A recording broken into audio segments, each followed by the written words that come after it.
ये है top 20 strongest characters One Piece में, और ये कैरेक्टर्स मैंने चूज नहीं किए हैं, ये चूज करे गए हैं जापानीज फैंस द्वारा, और ये गिनती के एक दो फैंस नहीं थे, ये टॉप 20 लिस्ट है 40,000 जापानीज फैंस की। अब ये सर्वे जापान में हर टाइप के एनिमे पे होता है, लेकिन सबसे पॉपुलर है ये वन पीस की टॉप 20 स्ट्रॉन्गेस्ट कैरेक्टर्स की लिस्ट, और इस बार की रैंकिंग थोड़ी नहीं बहुत ज्यादा क्रेजी है। अब ये सर्वे 2026 का नहीं है, 2025 का है। जी हाँ, मुझे कमेंट्स में बताने की जरूरत नहीं है कि मैं इस टॉपिक पे वीडियो बहुत जल्दी बना रहा हूँ। Thank you. और इस लिस्ट की धमाकेदार शुरुआत होती है Marshall D Teach AKA Blackbeard से, जो नंबर 20 पे है। और मैं अभी बता दूं कि ये ऑल टाइम स्ट्रॉन्गेस्ट की लिस्ट है। जी हाँ, करंट स्ट्रॉन्गेस्ट की नहीं। तो ब्लैक बियर्ड एक एंड सीरीज विलन नंबर 20 पे आना क्रेजी है। और इस क्रेजीनेस की तो ये सिर्फ स्टार्टिंग है। तो अगर आप में से कोई हार्ट पेशेंट है तो वो अभी अपनी मेडिसिन ले लो, फायदे में रहोगे। अब अगर हम ब्लैक बियर्ड की एबिलिटीज पे आए तो उसके पास हाकी भले ही एक एवरेज लेवल की हो, एक यांको के साथ से तो काफी कम, क्योंकि उसे सिर्फ नॉर्मल वर्जन की आर्मामेंट और ऑब्जर्वेशन हाकी ही आती है। लेकिन वहीं दूसरी साइड ब्लैक बियर्ड एक मॉन्स्टर है डेल फ्रूट पावर में, पावर्स में, क्योंकि इसके पास दो अमेजिंग पावर्स हैं, यामी यामी नोमी जो सबसे डेंजरस एबिलिटी है किसी दूसरे डेल फ्रूट यूजर के लिए, क्योंकि इस पावर से वो तुम्हारी पावर्स को ऑफ कर देगा, तो फिर तुम एक लोगिया को भी हाकी के बिना टच कर सकते हो। और दूसरा है गुरा गुरा नोमी जो पूरी दुनिया को एंड कर सकता है अपनी अर्थक्वेक पावर्स से। तो अगर ब्लैक बियर्ड रियलिटी में होता इस दुनिया में तो सही में 2026 में दुनिया खत्म हो जाती। तो मुझे कोई समझाओ कि जापान में क्या ब्लैक बियर्ड हेटर्स भरे हुए हैं जो उसे नंबर 20 पे रखा है? मतलब इतना डाउन भी क्यों रखा है? लिस्ट से ही हटा देते हैं। अब मेरे लिए तो ब्लैक बियर्ड इजीली टॉप 5 में है, क्योंकि ब्लैक बियर्ड तो और भी ज्यादा स्ट्रॉन्ग होने वाला है सीरीज के एंड तक। अब नंबर 19 पे है फिगरलैंड गार्लिन। अब मैं वीडियो को स्पॉइलर फ्री रखना चाहता हूँ, इसलिए ज्यादा नहीं बोलूंगा, लेकिन इसमें ईमू की पावर्स को इंक्लूड कर लो गार्लिन की पावर के साथ, तो ये पोजीशन ऑलमोस्ट परफेक्ट है। लेकिन ब्लैक बियर्ड के ऊपर लेकिन अगर ईमू की पावर्स इंक्लूड नहीं करनी तो गार्लिंग की रैंकिंग काफी डाउन चली जाएगी। लेकिन फिर भी वेल डन जापानीज फैन, तुम अपने आप को रिडीम कर रहे हो, क्योंकि गार्लिंग होली नाइट्स का सुप्रीम कमांडर है, तो यहाँ वो इतनी रिस्पेक्ट तो डिजर्व करता है। अब नंबर 18 पे है अकागामी शैंक्स का right hand man ban Beckmann. अब कुछ लोग बोल सकते हैं कि बैन बैकमैन काफी ऊपर है क्योंकि यह है ऑल टाइम स्ट्रॉन्गेस्ट की लिस्ट, लेकिन नहीं, क्योंकि मैं बैन बैकमैन को मॉडर्न डे रेली मानता हूँ और प्राइम रेली इजीली टॉप 20 में आता है। तो बैन बैकमैन का यहाँ आना इतना भी इंसेन नहीं है, क्योंकि बैकमैन को शैंक्स का इक्वल कहते हैं, जैसे रेली को रॉजर का डार्क किंग कहते थे। तो मैं भी बैन बैकमैन को यही रखता। Once again well done Japanese fans. अब नंबर 17 पे है रियुमा। ओके, अब मैं रियुमा को टॉप 10 स्ट्रॉन्गेस्ट में रखता, क्योंकि मेरे हिसाब से रियुमा ग्रेटेस्ट स्वॉर्ड्समैन है ऑफ ऑल टाइम। लेकिन फिर भी हमने रियुमा को कभी फाइट करते हुए नहीं देखा, और रियुमा तो प्रेजेंट टाइम का भी नहीं है कि उसे किसी और कैरेक्टर से कंपेयर भी करे। तो ऑल राइट जापान, मुझे कोई प्रॉब्लम नहीं है इस रैंकिंग से। अब नेक्स्ट नंबर 16 पे है सैन गोकू। ऑल राइट भाई लोग, लगता है जापानीज फैन ने सिर्फ नंबर 20 पे ही आगा था, क्योंकि अब तो रैंकिंग मस्त जा रही है, एकदम परफेक्ट नहीं है, लेकिन कौन सी रैंकिंग की लिस्ट होती है? तो सेनगोकू को तुम सेकंड या मेरे हिसाब से थर्ड स्ट्रॉन्गेस्ट मरीन कह सकते हो। और सेनगोकू उन चुनिंदा मरीन्स में से ही है जिनके पास कॉन्कर ज़ाकी है, और सेनगोकू का डेल फ्रूट भी अमेजिंग है। तो ये रैंकिंग मेरी रैंकिंग से ऑलमोस्ट सेम है। अब सबको अपनी रैंकिंग इंक्रीज करनी होती है, या वो लाइफ में हो, जॉब्स में हो, या फिर किसी और में हो, लेकिन मुझे करनी है हमारे चैनल की रैंकिंग इंक्रीज। तो क्यों ना तुम 7.5 सेकंड्स निकाल के अपनी लाइफ का इस चैनल को सब्सक्राइब करो। कर दिया तो थैंक यू। अब नेक्स्ट है नंबर 15 पे द गोल्डन लायन शिकी। ओके, थोड़ी वेट चॉइस है, बट शिकी रॉजर का काफी बड़ा राइवल था, और शिकी के अपने टाइम में उसके पास सबसे बड़ी फ्लीट थी पायरेट्स की। तो शिकी को कह सकते हैं हम रॉजर के टाइम का एक यांको। और याद रखो कि शिकी ने अकेले ही गार्ब और सेनगोकू से फाइट करी थी, लेकिन यहाँ गार्ब अकेले ही काफी होता। अब शिकी के पास भी कॉन्कर ज़ाकी है, और उसका डेल फ्रूट भी अमेजिंग है, लेकिन सेनगोकू से ज्यादा पावरफुल थोड़ा डाउटफुल लगता है। लेकिन शिकी अकेला एक कैरेक्टर था जो प्रिजनर था इम्पेल डाउन में, और वहां से प्रिजन ब्रेक करके आया था। ओके, तो यहाँ पे डीसेंट चॉइस है जापानीज फैंस की। अब हम फाइनली आ रहे हैं अपने एडमिरल्स पे, जो है अल्कीजी नंबर 14 पे, जो कि मेरे हिसाब से काफी ऊपर है, क्योंकि अभी तक किसी भी एडमिरल ने कॉन्कर ज़ाकी नहीं दिखाई, शोकेस नहीं करी है। अब मैं मानता हूँ कि करंट एडमिरल्स में से अल्कीजी सेकंड स्ट्रॉन्गेस्ट है, क्योंकि उसने ट्रेनिंग ली है मंकी बिग डी गार्ब से। तो यहाँ तो इतना ऑब्वियस है कि वो कितना पावरफुल पावरफुल है, लेकिन मेरे लिए marine Admirals all time rankings में टॉप 20 में नहीं आते। लेकिन ये इतनी बेकार चॉइस नहीं है, ब्लैकबीयर्ड जितनी तो बिल्कुल नहीं। अब हम आ रहे हैं नंबर 13 पे और ये है अपना नेक्स्ट और फाइनल एडमिरल, ओह सॉरी, ये बन चुका है फ्लीट एडमिरल अकाइनो। ओके, अब एक अकाइनो ही है जो करंट मरीन्स में आता है, जिसे मैं टॉप 20 में रखूंगा, क्योंकि मैं 99% श्योर हूँ कि इसके पास कॉन्कर ज़ाकी है, और बिना कॉन्कर ज़ाकी के भी अकाइनो एक बीस्ट है। लेकिन फिर भी मैं इतना श्योर इसलिए हूँ कि अकाइनो के पास कॉन्कर ज़ाकी है, क्योंकि अकाइनो की विल ही इतनी स्ट्रॉन्ग है, और उसकी वजह से अकाइनो के पास स्ट्रॉन्ग कॉन्कर ज़ाकी होने के चांसेस काफी ज्यादा है। मतलब बंदा अपने एब्सोल्यूट जस्टिस के लिए मरीन्स को मार रहा है, और कोबी को तो उसने हर किसी के सामने टपकाने वाला था। वो तो सही है, डैडी शैंक्स ने आके बचा लिया बच्चे को, और इसी कॉन्कर ज़ाकी के बूस्ट के कारण अकाइनो 7 से 8 रैंक ऊपर चले जाता है मेरे अकॉर्डिंग। ओह, रैंकिंग इतनी अच्छी जा रही है, बस ब्लैकबीयर्ड के नंबर 20 को छोड़ दे तो कोई दिक्कत नहीं है यहाँ पे। नाइस। तो नेक्स्ट नंबर 12 पे है, एक सेकंड, शायद कोई मिस्टेक हो गई है, क्योंकि नंबर 12 पे यहाँ पे रॉक्स को रैंक किया है। इसे तो नंबर 2 पे होना चाहिए, ये नंबर 12 पे क्या कर रहा है? मतलब रॉक्स टॉप 5 पे नहीं,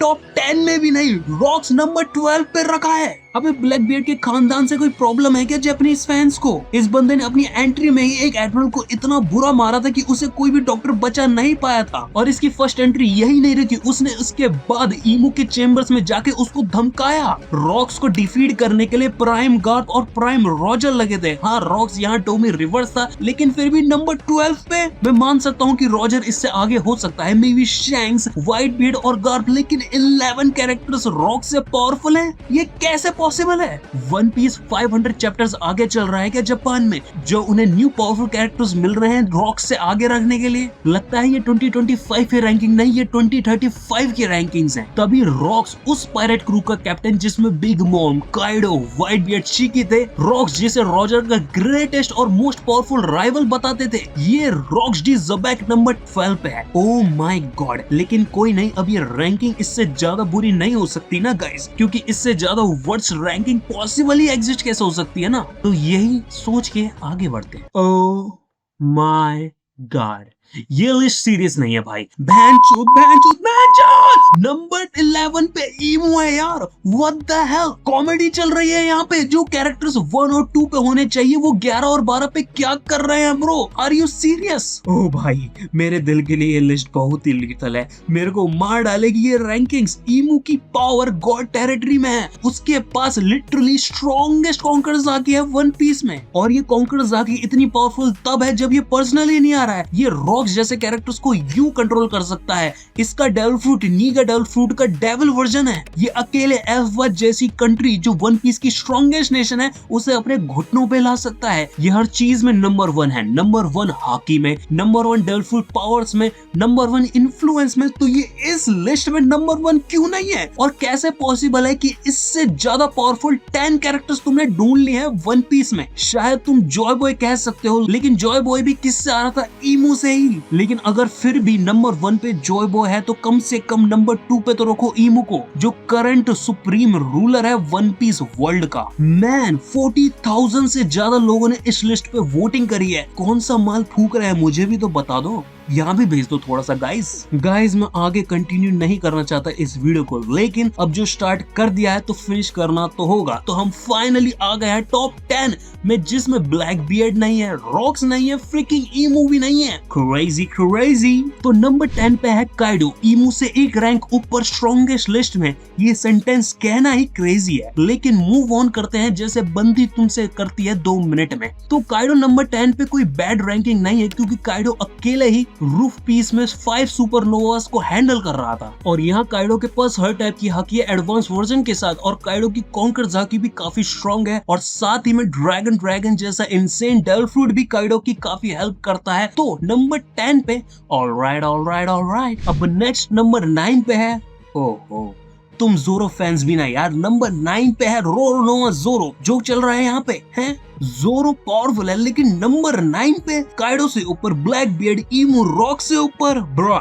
मैं जोरो को अभी टॉप 20 में ना रखूं, इसे टॉप 10 में कैसे पहुंचा दिया? अभी जोरो इसलिए इतना ऊपर नहीं है क्योंकि उसे अच्छे से कॉन्कर झाकी भी नहीं आती। अभी कुछ टाइम पहले ही गबान ने बताया है कि जोरो के पास कॉन्कर झाकी भी है, उससे पहले उसे पता ही नहीं था। और ये टॉप 10 में इतने हैवी ड्राइवरों से ऊपर कैसे है? यार ये हर जगह जोरो के जबरे फैंस भरे हुए हैं। तुम जोरो फैंस लॉयल तो हो, ये तो कहना पड़ेगा। बस शुक्र है तुम जोरो फैंस में इतनी मर्यादा तो है कि जोरो को लूफी से ऊपर तो नहीं रखा कम से कम। क्योंकि नेक्स्ट नंबर 8 पे है अपना biggest condom in the world, monkey big day Luffy. Crazy guys, क्योंकि मैं 50-50% बिलीव करता हूँ कि लूफी इतना पावरफुल है कि वो टॉप 10 में आ जाएगा ऑल टाइम में इजीली। क्योंकि लूफी को हर टाइप की हाकी आती है एडवांस वर्जन के साथ, और लूफी अपनी एडवांस काउंटर हाकी भी हर आर्क में ज्यादा पावरफुल कर रहा है, पावरफुल अपोनेंट से फाइट करके। और साथ ही में हर आर्क में सिर्फ काउंटर हाकी नहीं, उसका गियर 5 भी बेटर हो रहा है, जैसे उसने गियर 4 के साथ किया था। और जैसे ही लूफी अपनी नी का फॉर्म परफेक्ट कर लेगा, वो आ जाएगा top 3 strongest characters of all time में। लेकिन तब तक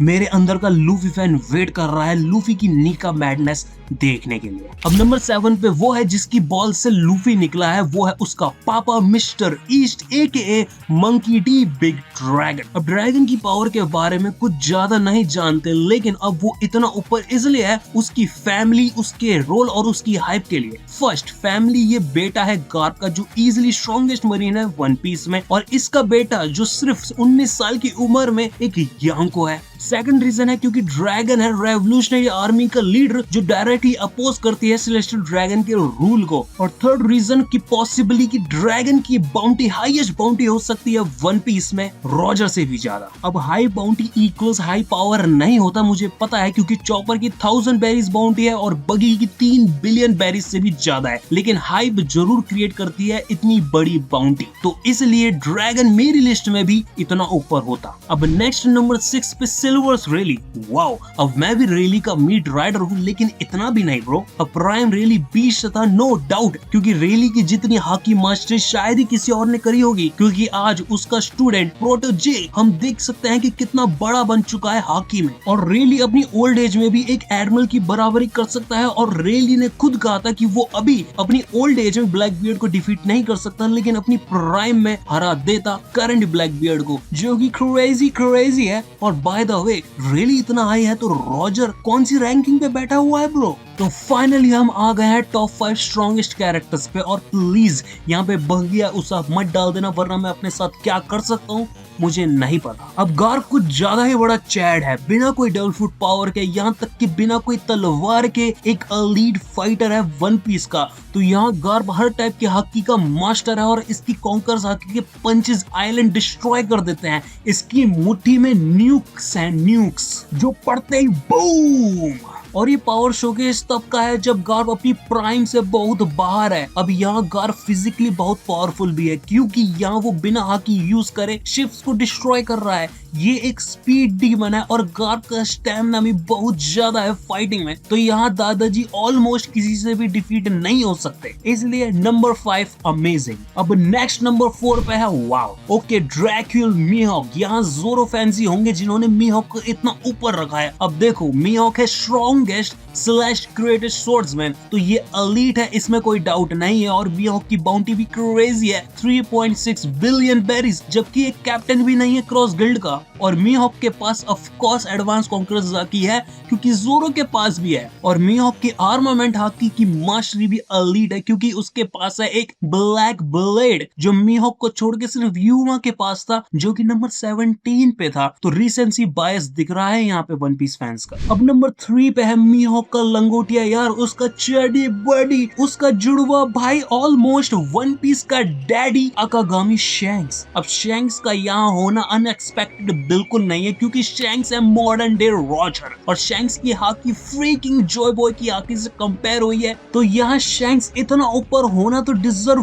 बिल्कुल करता है, लेकिन शैंक्स की सिर्फ एडवांस कॉन्कर्स हाकी पावरफुल नहीं है, उसकी एडवांस ऑब्जर्वेशन हाकी भी उतनी ही क्रेजी है। तो शैंक्स जो अपनी ऑब्जर्वेशन हाकी से 2-3 मिनट आगे तक देख सकता है, वो है इस लिस्ट में नंबर 3 पे। अब मेरे में वो टॉप 5 पे जरूर होता, लेकिन शायद नंबर 3 पे नहीं। तो हम आ गए हैं फाइनल नंबर 2 पे, और नंबर 2 पे है वन पीस का रियल डैडी। अब शैंक्स सेक्सी डैडी है और ये है responsible daddy, Edward Newgate AKA Whitebeard. अब हम सबको पता है कि व्हाइट बियर्ड है इतना क्रेजी पावरफुल कि वो इतना ऊपर रैंक कर सकता है, क्योंकि वो टॉप 5 में तो हर एक की लिस्ट में अमेजिंगली इजीली आ जाता है। लेकिन मेरे अकॉर्डिंग शैंक्स व्हाइट बियर्ड से ज्यादा पावरफुल है, लेकिन ये पावर डिफरेंस बहुत ही कम है, क्योंकि व्हाइट बियर्ड के पास एक क्रेजी एडवांस कॉन्करर्स हक और साथ में उसी में अर्थ डिस्ट्रॉइंग, अर्थ शैटरिंग डेविल फुट पावर भी जोड़ लो तो कुछ फैंस कह सकते हैं कि व्हाइट बियर्ड इतना पावरफुल है, और उसमें वो गलत भी शायद नहीं होंगे, लेकिन वो गलत है। नंबर 2 पे नहीं है व्हाइट बियर्ड। अब तुम गेस कर ही सकते हो कि नंबर 1 पे कौन है। यह है जिसने पायरेट एज की शुरुआत करी अपनी एग्जीक्यूशन से। यह है the first pirate king Gol D Roger AKA Gold Roger. अब अगर तुम जॉय बॉय या ईमो को हटा दो तो शायद कह सकते हैं कि रॉजर ज्यादा पावरफुल है, क्योंकि मैं भी प्राइम रॉजर को रॉक से ज्यादा पावरफुल मानता हूँ हल्का सा, और शैंक्स की पावर की इंस्पिरेशन भी उसका कैप्टन रॉजर से ही आती है। तो यहाँ नंबर 1 पायरेट इस रैंकिंग में भी नंबर 1 पे है। ओह, ये सुन के तो काफी अमेजिंग सा राइमिंग लगी। अब ये लिस्ट बिल्कुल ही इंसेन थी। अगर मैं इसको 10 में से मार्क्स दूं तो मैं दूंगा 3 आउट ऑफ 10। अब रॉजर, व्हाइट बियर्ड, गर्ब्स, शैंक्स की पोजीशन अमेजिंग थी, लेकिन ब्लैक बियर्ड, रॉक्स, ईमो की पोजीशन की बात ना ही करे तो बेटर है। तो ये थी 40,000 प्लस जापानीज फैंस की टॉप 20 स्ट्रॉन्गेस्ट कैरेक्टर्स की लिस्ट। लेकिन अगर तुम्हें मेरी insane top 50 strongest characters of all time की रैंकिंग देखनी है तो ये वीडियो चेकआउट करो।